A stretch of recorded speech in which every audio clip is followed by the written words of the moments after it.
За сайн байцгаана уу. Өнөөдөр би өөрийнхөө ажилладаг сургууль дээр өөрийнхөө хийдэг ажлаа танилцуулахаар ер нь сургуулийн процесс үйл явц нь яаж явагддаг вэ гэдгийг бол маш товчхон танилцуулъя гэж бодож байна. За хамгийн эхлээд би энэ ажилд яаж орсон бэ гэвэл миний өмнөх сургууль маань хамт ажилладаг байсан манай найз энэ сургууль руу ингээд ороод тэгээд захиралд одоо ийм хүн байгаа гэд танилцуулаад яг юу хийхин тэрийг эхлээд бидэрт хэлээ гэдэг тийм шаардлагыг тавьж исэн. Тэгээд би яг ийм хийнэ гэдгээ бүх төлөвлөгөө гаргаж ирээд тэгээд 2 удаа ажлын ярилцлаганд ороод тэгээд ямар ч гэсэн ишиг ингээ орж исэн.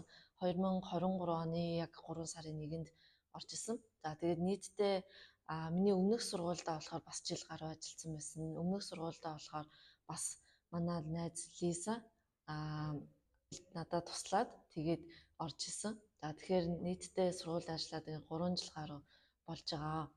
За тэгээд ер нь гол миний үүрэг роль юу байдаг вэ гэхээр хамгийн түрүүнд маркетингаа хариуцж явна. Постууд, рил, бичлэг одоо юу гэдэг бүх юмыг хийнэ гэсэн. Тэгэхээр ингээд бичлэг хийн тэр бол үнэхээр ингээд миний хийх юм бол биш яг үндэ. Тэгээд яалтчгүй ингээд шахаанд ороод хийхээс өөр аргагүй болдог. За тэгэхээр ер нь яг ийм мэдрэмжтэй адилхан. Одоо завин дээр ингээд явж ийснаа чи өөрөө сэл зургингуудаа намайг ингээд ус руу төлхөө унаачиж байгаа юм шиг тийм мэдрэмж төрж исэн. Тэгээ ингээд яах аргагүй хийх хэрэгтэй болоод тэгээ ингээд хийж явсаар агаад одоо арай нэг гайгүй зүгшрэх шатанд орж байгаа. За дээрэс нь бол дээд боловсролоо хариуцж явдаг. Ирландтай болон Монголд байгаа. Тэгээд дээд боловсрал гэхээр Ирландын боловсролын систем нь болвол яг нэршлийн хувьд бол University College хоёр бол өөр болчихж байгаа гэсэн үг. Тэрнээс биш агуулгаар бол яг адилхан. За тэгээ юугаараа ялгаддаг вэ гэхээр одоо жишээлбэл Монголын бакалавр түвшин 7, диплом боловсрал гэж шинэ шат Ирландд байдаг. Түвшин 8, мастер нь бол түвшин 9 болчихж байгаа. Тэгэхээр диплом боловсрал мастер хоёроо төгсөөд 1-2 жилийн ажлын эрх өгдөг.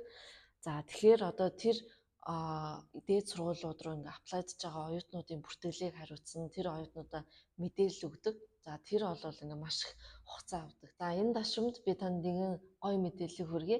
Ирланд улсын засгийн газраас одоо Ирландд мастер болон докторийн хөтөлбөрт эсэх оюутнуудаа 1 жилийн 10,000 евро буюу 36 сая орчим төгрөгийн ийм тэтгэлгийг бол зарласан байгаа. Тэтгэлгийн сүүлийн аппликейшн авах хугацаа нь бол 2025 оны 3 сарын 5-ны Ирландын цагаар 5 цаг, оройны 5 цаг. Хэрвээ та Монголд бакалавр юм уу, мастрын зэрэг хамгаалсан, дээрэс нь IELTS-ийн 6.5-аас дээш оноотой бол бидэртэй холбогдоод аппликейшн процессоо эхлүүлэх боломжтой. Бид бүхэн танд туслах болно. Сургуульд ажиллана гэдэг бол яг бүртгэл дээр голцоо ингээ ажилдаг. За шинэ оюутан бүртгүүллээ, тэрний бүртгэлийг хэлээ, сургууль руу явууллаа. Сургуулийн админууд бол тусдаа жишээлбэл сургуульд төлбөрөө төлөөд визэнд аплайдах урилга, эрүүл мэндийн даатгал энэ төр бол авдаг.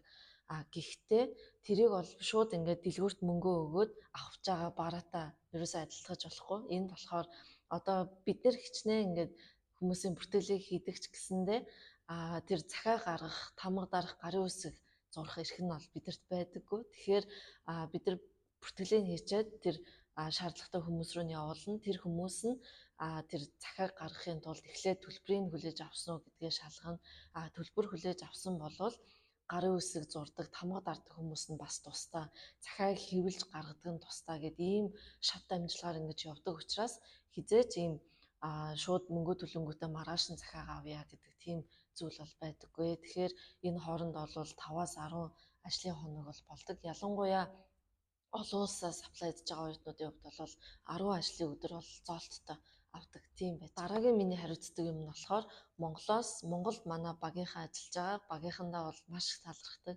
Манай Заяагч, Жаргал, Отгоо, Нарка гэд тийм сайхан 4 охин байгаа. Тэгээд үнэхээр ингээд чин сэтгэлээсээ тэр хүний визийг ингээд гаргахад нь үнэхээр их тусалдаг. За багийнхандаа бол үнэхээр их хайртай, маш их баярлдаг шүү. Одоо буян заяа үеийн үед дэлгэрэх болтойгоо гэж өрөө. За тэгээд манай багийнхан визэн дээр ажиллана Монголд. За тэгээд виза аваад Ирланд дээр нь тэгэнгүүт нь би яг хүн нэг болгондоо уулзаад за Ирландд оршин суух эрхийн үнэмлэх ингэж авна, ажиллах эрх, банкны карт, оюутны карт эдрийг ингээд бүгдийг ингэж авдсан шүү гэдгийг ингээд биччихдэг. За тэгээ бичсэн материалаа бол оюутандаа явуулна. За тэгээ хүрээд ирэнгүүт нь яг ингээд өөдөөдөөсөө харж сууж агаад за яг ингэдэг шүү, ингэж яваараа гэд бүгдийг тайлбарлаж өгдөг. Тэгээд оюутнууд маань тэр зааврын дагуу өөрсдөө ингээд төрийн байгууллагуудаар явах шаардлагатай болол яваад онлайнаар аплайдах юмнуудаа бол аплайдаа явдаг. Тэрнээс бусдаар хүн нэг болгон дээр гараас нөхдлөө тэр хідэн төрийн байгууллагуудаар явна гэсэн тийм ойлголттой биш. Тэгээ хүн болгоныг өөрийнхөө ажлаа алдаад ингээд дагуулаа явж байгаа хүн бол Ирландд байдаггүй. Тэгээд ямар ч гэсэн зааварчилгаа бүх юмыг маш тис дараатаа ингээд өгчнө. Тэгэхээр тэрнийг ингээд уншиж агаад тэрний дагуу яваад хөөцөлдөх юм бол ямар нэг асуудалгүйгээр тэг авчиж байгаа. За тэгээд Ирландийн бичиг баримт олвол 2-оос 3 сарын процесс ордог. Тэгэхээр эхний 2-3 сарынхаа байр хоолны мөнгө бол нөөцлөд ирэх хэрэгтэй. Эрсдлээ тооцоод. За хамгийн анх Ирландд ирж байгаа оюутнуудаа нэг л чухал зүйлийг бол хэлье. Тэр нь юу вэ гэхээр энэ дөрөөсөө байгалийн гамшиг болоогүй, галт уул дэлбэрээгүй, хариг гараг дээр ирээгүй тийм учраас тайван байх хэрэгтэй. Хамгийн эхлээд маш тайван байх хэрэгтэй. Тэгээд бидний өгж байгаа энэ заавар зөвлөгөөг ойлгоод тэмдэглэж авахар бол тэмдэглээд тэгээд тэрний дагуу явахад л болцдог тийм ба. За тэгээд Ирландд анх ирж байгаа оюутнууд ч байна. Эсвэл энд 2 жилийнхаа хэлний бэлтгэлийг дуусчаад дээд боловсрол руу орж байгаа хүмүүстэй ч харьцаж байгаа. Тэгэхээр энд ямар давуу тал гардаг вэ гэхээр жишээлбэл Монголоос анх ирж байгаа оюутнуудад маань бол хамгийн түрүүнд байр хэрэгтэй болдог. Тэгэхээр энд ингээ удацсан оюутнууд маань аль хэдийн учраа болоод өөрийнхөө нэр дээр байр түрээслээд за үлзий энд ийм хүмүүс авах гэж байгаа шүү. Тэдэн сарын тэднээс орох хүн байвал надад өгөөрэй гэд хэлцдэг. Тэгэхээр би шинэ оюутнуудаа шууд ингээд энд удсантай холбоод өгөх тийм боломжууд бас илүү нээлттэй гарч ирдэг.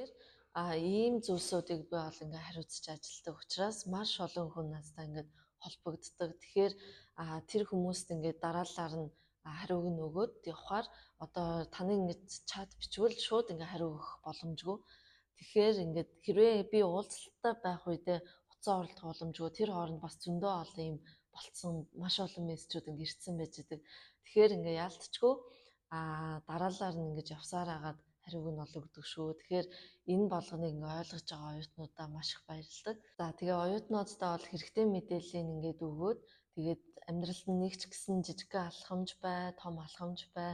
Тэрийг ингээ хийхэд нь жоохон ч гэсэн одоо тусламжийг үзүүлж байгаадаа бол үнэхээр баяртай байдаг. Энэ бичлэгээ би ингээд бичээд үлдээсний дараа харахад бол айгүй дурсамжтай ах болов гэж бол бодож байгаа. За ингээд надтай хамт байгаараа манайхан асуух зүйлсүүд байвал комментоор бичээд тэгээ subscribe дараарай. За ингээд дараагийн бичлэгээр уулзтлаа. Баяр таа.